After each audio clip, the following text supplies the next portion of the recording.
Hello and welcome to the 5th Croydon Constitutionalist Pubcast from the Skylark pub in South Croydon. I'm Mike Swadling and I'm here with my co-host, Dan. Good evening.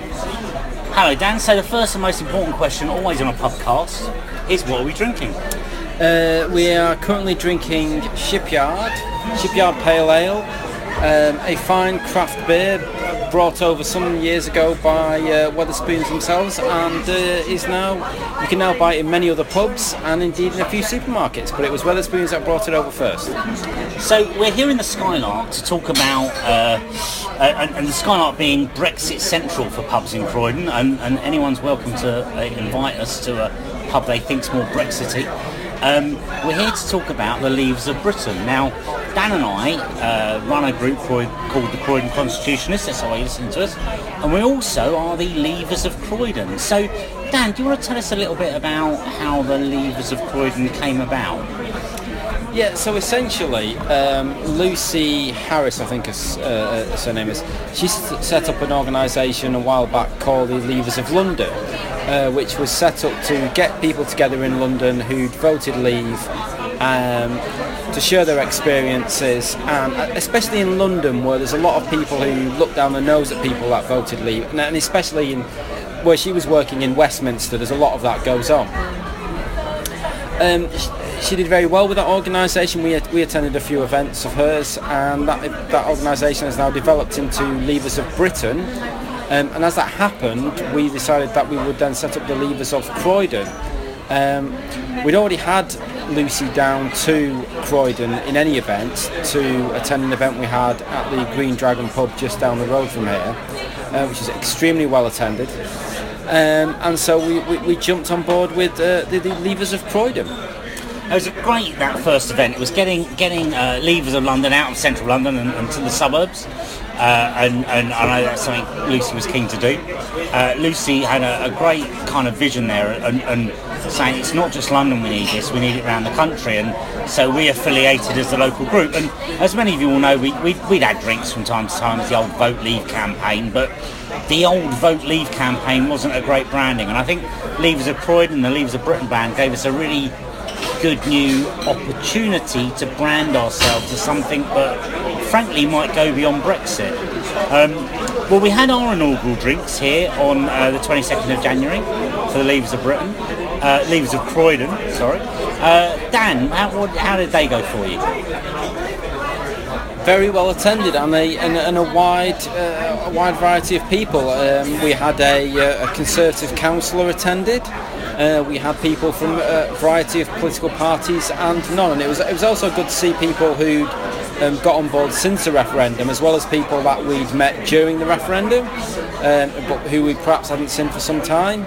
But we've got back together, and obviously at the moment with the way the Brexit negotiations are going, it was good to have that event back in January. So we've got some people back together, and we've been campaigning with them ever since. I just want to touch upon the Leavers of Britain again. So since it's expanded, there's a huge number of groups popping up around the country, all over, and certainly a lot of northern groups where you know there's real comradeship and people feeling that their MPs are not represented. And of course a lot of areas that are Labour voting, Corbyn and that party isn't represented.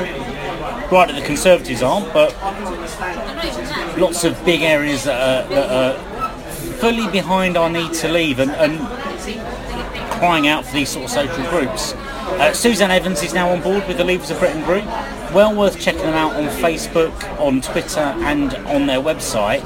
And if you register on their website, you'll get updates on all of the events that are going on for the Leavers of Britain in your area and around the country generally. You know, loads of events going on. We stick all our stuff on there. And certainly our last event in Caterham, I think we got 2 or 3 people come along that wouldn't have been there otherwise if it wasn't for being affiliated to this national group. So if you do run a local group, get affiliated because it really does grow your market. Dan was right, our last event here was excellent. We had some we recorded some interviews on it. So we had Melissa talking about the country believing in itself, Graham talking about lowering the cost of food, now we can lower costs when we leave, David talking about how we can strikes and new trade deals, and John about holding our politicians to account. We'll tag those interviews onto this Pubcast, and it'd be a really good opportunity to hear from some good local Brexiteers on why they voted leave in the first place. Absolutely. There's a local activists and people who only got involved in politics because of the referendum. They're very, very optimistic about the future. We just hope that the politicians in Westminster could have that level of optimism, and maybe we will break free of the octopus that is the European Union. So once again, we'd ask you to register with the Leavers of Croydon and the Leavers of Britain and the Croydon Constitutionalists. All the details are on the website. They're on whatever stream you get this podcast from. And let's hope we get out the EU in the next 14 days. Thank you, Dan. Cheers. Hello, I'm here with the Leavers of Croydon in a Skylark in Croydon. I'm here with David. So David, what's the thing you're most looking forward to when we finally leave the EU? Having been involved in trading with the world all my life, all my working life, I would say the ability to strike trade deals with other countries in the world, Australia, New Zealand, South Africa, India and so on. That is important as far as I'm concerned. We used to do it before 1972, we can do it again. So looking forward to a great economic future. Thank you, David. Hello, we're here with the Leavers of Croydon and I'm with Graham. So Graham, what's the things you're most looking forward to when we leave the EU? Well, I think there's a couple of things for me mainly. One is an ability to trade with the rest of the world, maybe introduce free trade agreements and actually have lower costs for our food and many of our goods. I work in retail. We take a lot of goods from outside of the European Union, but they're tariffed at the moment, and I believe there's some fantastic opportunities there. Secondly, politicians at the moment in the House of Commons seem to be doing everything they can to prove me right.